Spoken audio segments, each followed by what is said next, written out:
Hey everyone, and welcome to a new Let's Play series for Hegemony 3 Clash of the Ancients. This is a great little strategy game that I've been looking forward to for quite a while. It's been released in probably a couple of months ago now, so a few patches and things have come in, which is great, so we're actually going to check this one out now. Anyone who doesn't know, it's a real-time strategy game set in, obviously as the title suggests, the ancient period. And it's got a quite an interesting take on the whole sort of real-time strategy thing. So it's a little bit similar to, I guess, some of the Total War games, but in the fact that it's all sort of played on the one map, so don't sort of have the strategic and then the battle maps. And it's all sort of completely real-time, although it is pausable as well. A lot of cool new features and things like that that are really quite interesting to play. So we're just going to jump in and start playing a game. We're going to play the first scenario here, which is the unification of Italy. So it's basically set in just when Rome is just a single city and is looking to take over the rest of the Italian peninsula.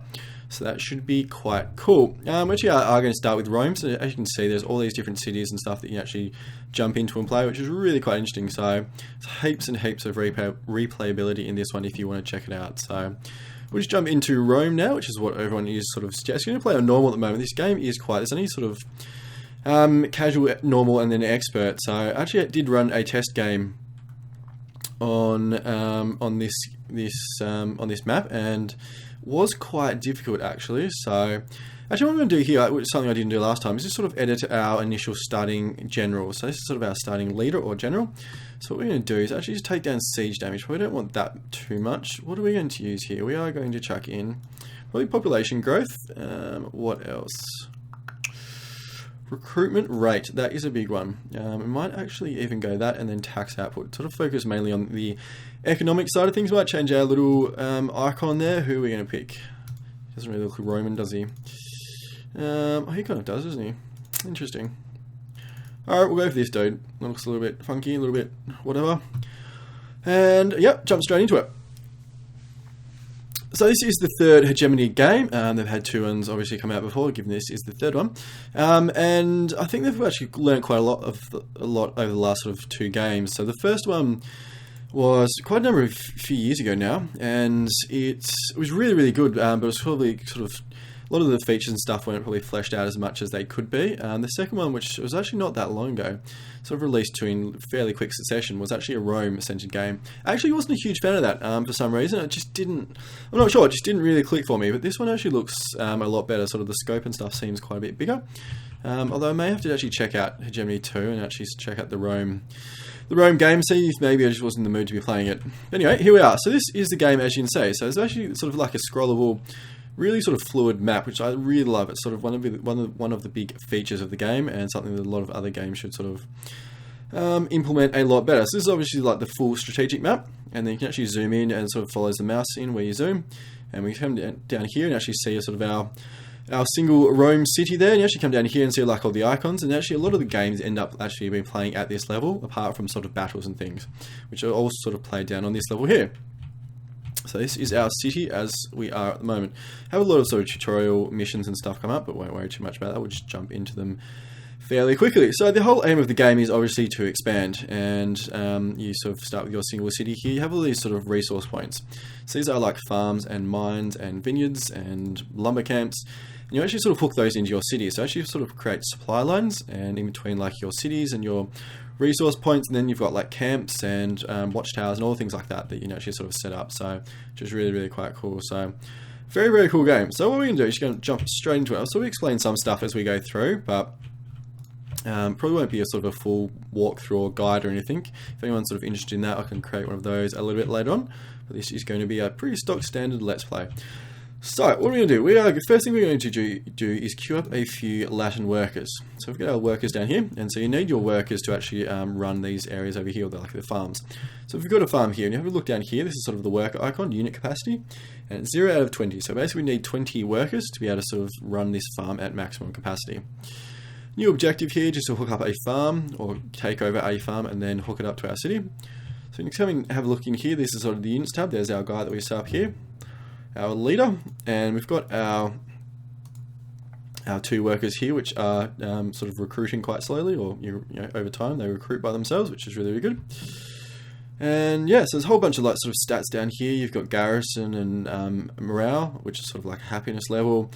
Then your recruits, so every like unit and workers actually takes recruits, which is sort of like a population or manpower kind of thing.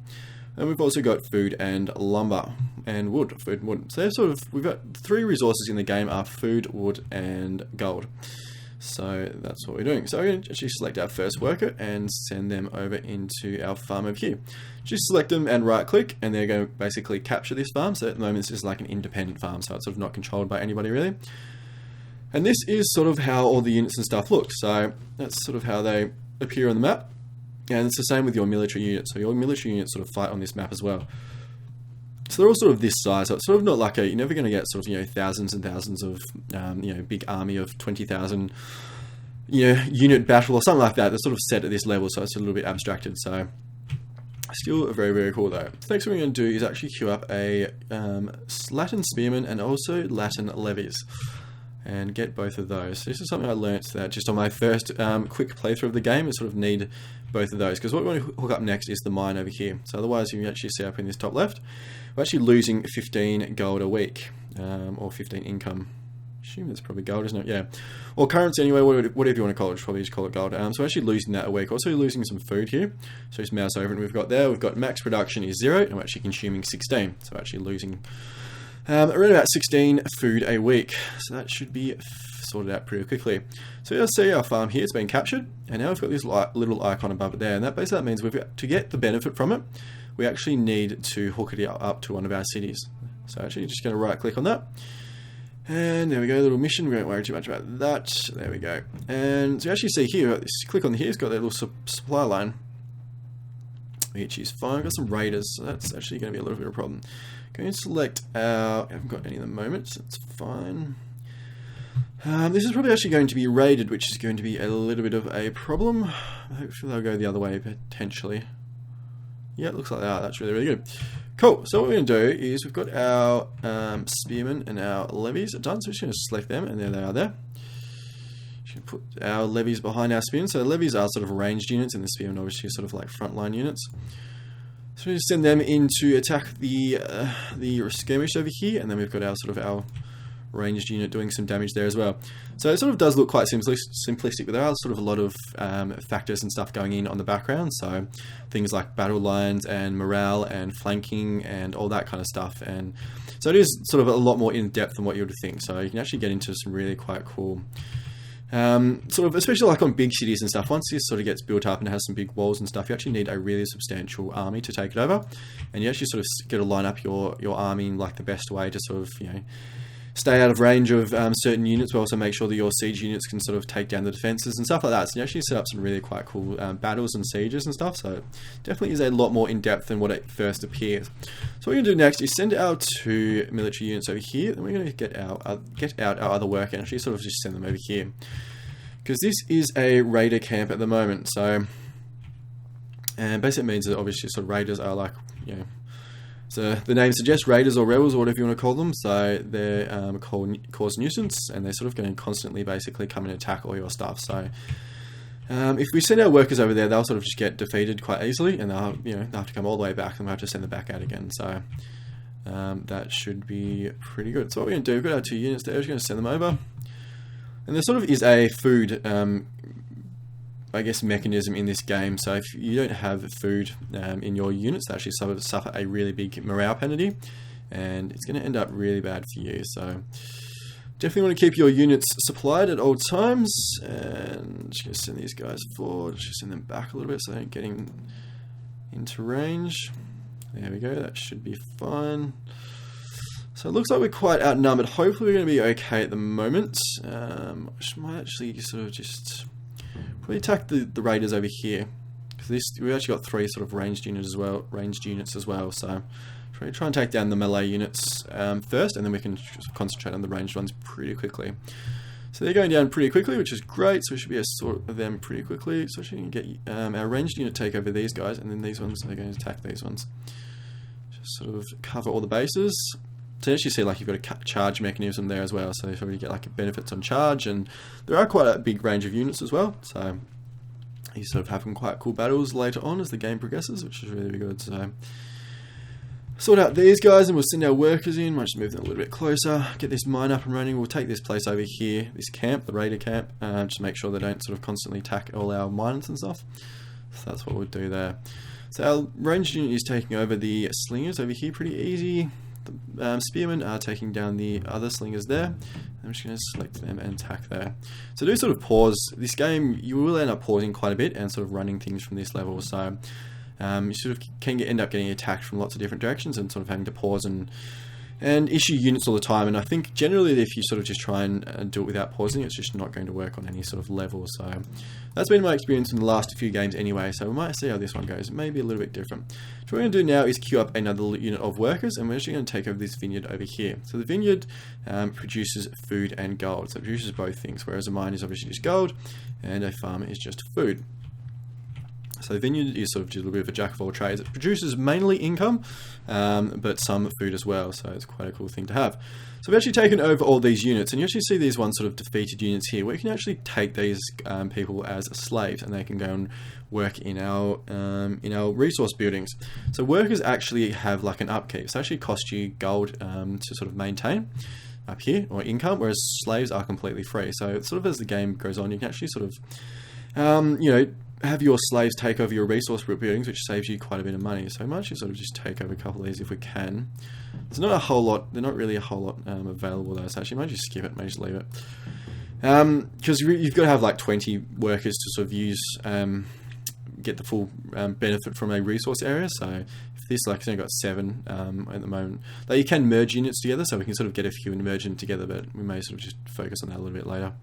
Won't worry too much about it at the moment. So we're just capturing this camp, which is really good.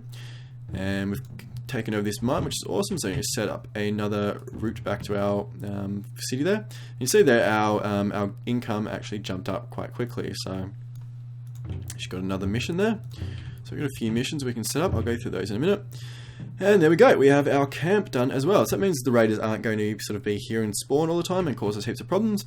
Set up another route back to our city. Only thing with these is these supply lines, these should be called roads, but they're supply lines now, actually have a cost to maintain. So it actually costs us like 8 to maintain this supply line. So sometimes you're sort of not going to want to link up everything to everything. Like if we took over this city, probably not going to want to have a supply line from this camp to Rome as well as to this city. We're probably going to want to have one, otherwise it's going to be a little bit of a waste. So the benefits of supply lines, like with resource buildings, it's pretty clear because you need them to actually sort of get the resource levels. But with camps and stuff that don't actually produce any resources on their own, the benefit are that you can actually sort of build up resources. So you actually see here food and lumber. So it actually builds up stockpiles of those, which means that if later on when they get sort of sieged and stuff, they can last for longer without sort of getting starved out. So that's sort of the reason you want to do that generally. Not all the time though, so something to take into consideration there. So everything's actually, might as well just take over these guys while we're here. They're sort of staying around, so we might as well just take them over. There we go, capture those. You actually can execute them as well. But probably no real benefit to that at the moment. So we've got those guys sitting there. We don't really need a whole lot of lumber. So actually what I'm going to do is actually send them over here. So we don't really sort of need a huge supply of lumber yet. So I actually send them over here, and then we can sort of put some more slaves and stuff in there later and get the full resource production up and running there. I'm actually going to send these guys over here.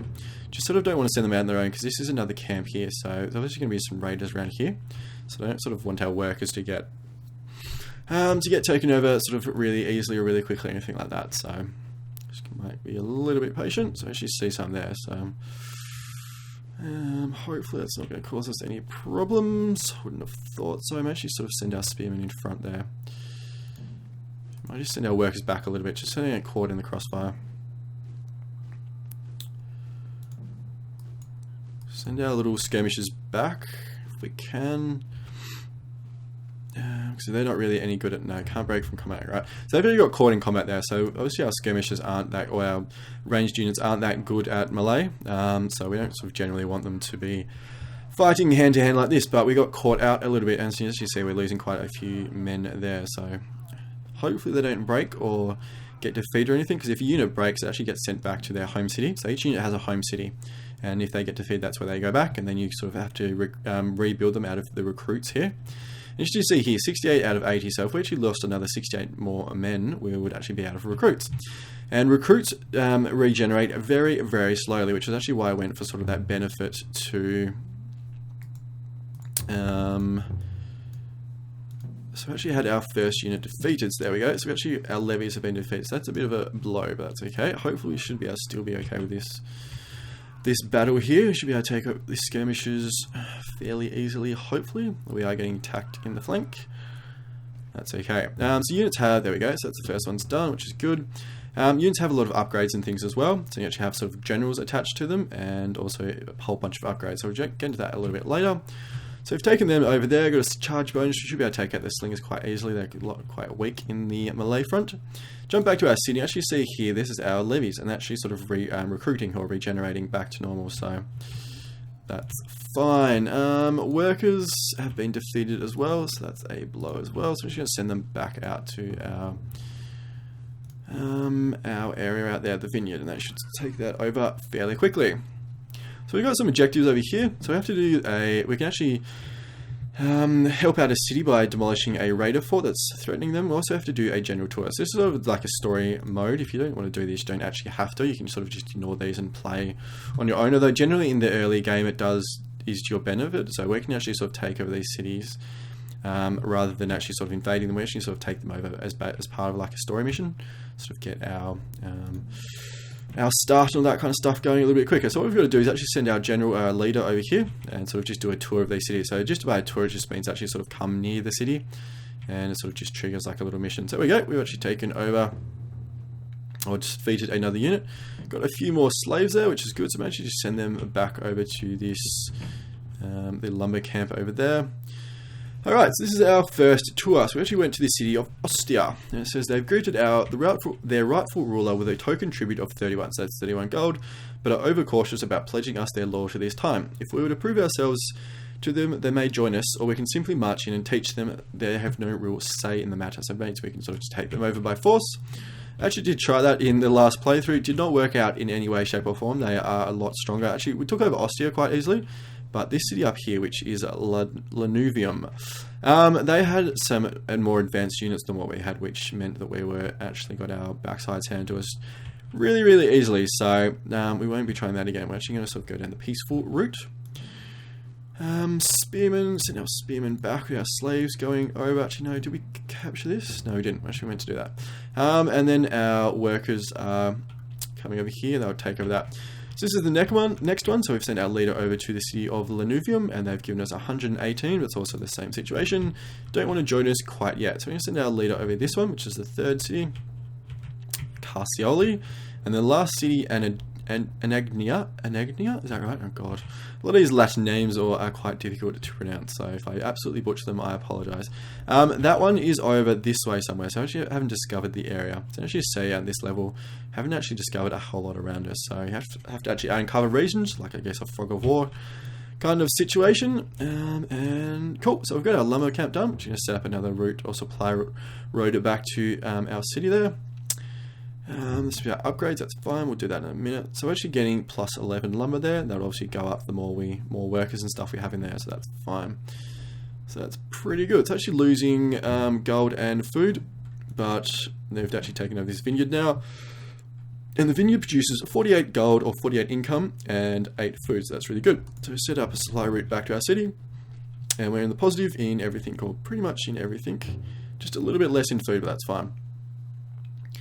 Group of bandits, so there they are there, that's fine, we'll deal with them fairly easily. There's like one unit of slingers, which will be good. So what we're going to do is set up another route back to our city over here. Generally, like I said, probably won't do this further out we go, we won't sort of hook up everything, but given it's our starting city, it's probably better to do that. Alrighty, so we jump into, have a look at some of our upgrades. So I actually got down here, experience points. So I actually got 2,500 experience points, which is quite a bit. So you can actually have sort of 4 upgrades, or 4 that are called officer slots. So you're sort of 4 officers. So I'm just going to click into the upgrade tab, and here we go. So there's a whole bunch of upgrades that we're going to do. Won't run through them all at the moment. What we are actually going to get, given this is a melee unit, we're actually going to grab melee damage. We are also going to see if we can grab recruits, so less recruits needed. and which can save us on that, because recruits do regenerate very, very slowly, so if you can save them at all, is very, very good. And also going to increase our defenses, so basically take less damage. Can we get anything else? We can. Food consumption, resource capacity, siege damage, ambush, and view distance. I think we'll probably leave all those, save up some of our points, so should leave those for the moment. And so these sort of little icons around the, or the little like green pips, or whatever you want to call them, around the unit, that's sort of the experience levels, so you can sort of see how experienced a unit is, or how many upgrades and stuff it has. So we've actually got 3 there, which is sort of what that signifies. So we should be able to take over this radiator unit fairly easily, won't worry too much about that. City of Carcioli, same thing, 65 token income, or gift, or whatever you want to call it, but they don't want to join us quite yet. So we grab our leader and sort of just send them over this way. So I generally sort of wouldn't do this, but I know that should be fairly safe, although there is a raider camp down here. We just have to sort of keep an eye and make sure our leader doesn't get taken over or anything like that. So this actually raider threat mission here, so actually click on this fort. So if we actually take over this fort, it means that we're actually, which city is it? City of Lanuvium. So this city right here, if we take over this fort, this city will join us. So I'm actually going to do that quite soon. So we've actually got a little bit of income, so obviously each military unit has an income cost associated with it. So actually we recruit another unit of spearmen, which has an income upkeep or maintenance of 15 a week, and that should be good. So there's all the stats there and stuff if you want to sort of read that. Won't get into that too much at the moment. And there's a whole bunch of units, as you can see through here, so hoplites and heavy hoplites, equites or cavalry, velites, and then we've got principes and triarii, which is the if anyone's sort of in Roman history, so the triarii are the sort of the veterans, and so the the crack troops, if you want to call them, they're spearmen. The principes are sort of the middling troops, the more experienced ones. They sort of fight with swords, and then the velites, or they're hastati, so they're sort of the young men who fight in the front line. So it sort of basically goes hastati, principes, and then triarii, in that sort of from experience and all that kind of stuff backwards, and then the velites are the sort of the ranged units as well. So it's how the early Roman Republic set up their armies, and then it advanced or changed later on after a number of reforms. So I won't get into that too much. Cool. So attack these guys. Don't just stand there and take the slinger. So they're going to actually sort of try and stay away from us, but we should be able to. Yep, just got to engage them in combat, so that's good. Alrighty, so we got alright here, Anagnia have done the same thing, bit of a gift, but they don't want to join us quite yet. We've now witnessed the whole length and breadth of our people's homeland. These cities are ours by right, and if brought into the fold, we'll be under no great threat of rebellion, so that's good. So obviously, as the name suggests, the further into the game you get, enemy cities that you take over can be a risk for rebellion and things like that. I'm just going to grab our leader, sort of come down here and just avoid these raider units. We don't want to sort of run into them in case we do some damage or anything like that. So actually see our health and stuff here is coming down, so we just want to sort of get away from them as quickly as possible if we can. There we go, lost a fair bit of health, but we should be fine from here out. There we go. Cool, so I'm just going to send them back to our city. Do a bit more with them later. Alright, we're in trouble over here. So, what are we going to do? I think we may recruit. We had another unit of levies there, and we're going to get another unit of spearmen. Don't think there's a retreat button that I can see. Nope. Stances, halt, disband, forced march. No, so you can't sort of order them to retreat, but I think we may be in a little bit of trouble here. May actually sort of run away after this point if we can actually, we're not going to actually defeat this unit, so we're actually going to lose them. So that's okay. The good thing about this game is that, I mean, if you lose units, you actually sort of don't lose the whole unit. It sort of just has to regenerate or recover. So that is one thing to keep in mind. I think we're going to lose this fight though. We sort of have lost too many to start with. So if you see down here, hostility, so you actually jump up into diplomacy. There's obviously a whole bunch of other sort of factions and cities and all empires and that will develop over the game, and they're sort of actually playing out on their own. So they're all sort of expanding and fighting each other. So like further into the game, we may sort of end up with maybe, like for example, a big empire that covers the whole northern Italy up here. So they're sort of just which is quite cool. So the sort of factions rise and fall on their own, which is really quite cool. We can interact with them. It's sort of quite a simplistic thing, so you can't sort of really trade with them or anything. It's sort of just either a war or truce situation. And And to declare truce, you actually sort of have to pay them. So, I mean, if you're a lot more powerful than a faction, they may actually pay you, but at the moment, we are sort of quite small. And so, the example for the Sabines up here, or the Sabines, however you want to pronounce it, they are, so we've got hostility there, so they're 44, so they're actually hostile to us, and then intimidation, they are indifferent to us. In other words, you actually see sort of the ratings down there, so they're sort of like power ratings for your faction or your empire, so they're a lot stronger than us, and so they're not scared of us, which means if we want to have a truce with them, so we sort of start off at default at war, and if you want to have truce with people, we'd have to pay them 70 income a month. And you sort of see the breakdown there of why. So the base is 20. Hostility means we have to pay them extra 25. And then because they're not intimidated by us, we have to pay them an extra 25 on top of that. So there's the 70 there. Obviously, can't afford to do that. So hopefully we just sort of steer clear of them and they won't cause us any problems. Our leader's back, which is good. We've got a unit of levers. So we'll send them out. We've got our 2 spearmen recruiting. I think we may be a little bit short of recruits. So maybe a little bit slow of a game to start with.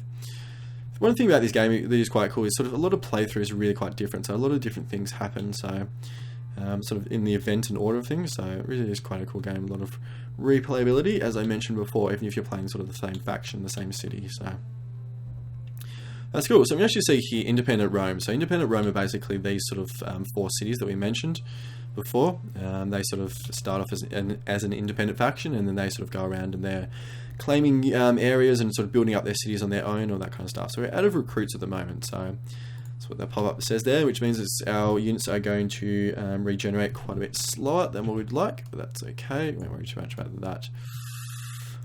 So unfortunately we did lose that early battle. It would have been good if we sort of hadn't lost that one, but that was my fault for not keeping an eye on things. So that sort of is what can happen, is that if you don't sort of keep an eye on things, which is why you sort of end up playing out in this level a lot, because otherwise you sort of lose track of things. So that's why you end up doing that. But yeah, so that's fine. So there we go. Our 2 or 3 units have finished recruiting. So hopefully this area is going to be fairly safe for the moment. What you're going to do is actually jump over to, I think it was this fort, wasn't it? Yeah. Send our units over here like this. Send them over here, take over this fort, and we'll have another city here. And yeah, that should be good. We'll start getting some more other missions as well to actually sort of take over some forts or build some camps and things like that to take over these 1, 2, 3, and 4 cities there. And there's also Antium down here, which is not sort of in this initial campaign story, whatever you want to call it. So they sort of do their own thing. Might as well, while our units are moving over, they do take a little bit of time. While we're sort of here, you actually sort of see this ring around our city.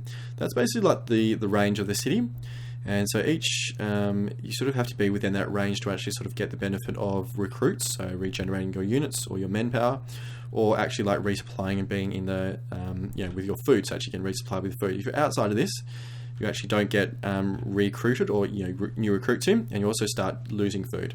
So you actually start consuming a number of food and all that kind of stuff. So something to be wary about there.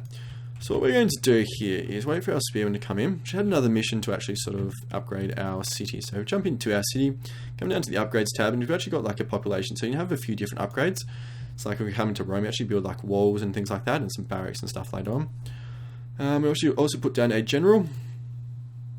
That's fine, we won't worry too much about that at the moment. We've actually got here, which is population. So this is sort of a new mechanic in the game to what hasn't been in there in the last couple of games, which is quite cool.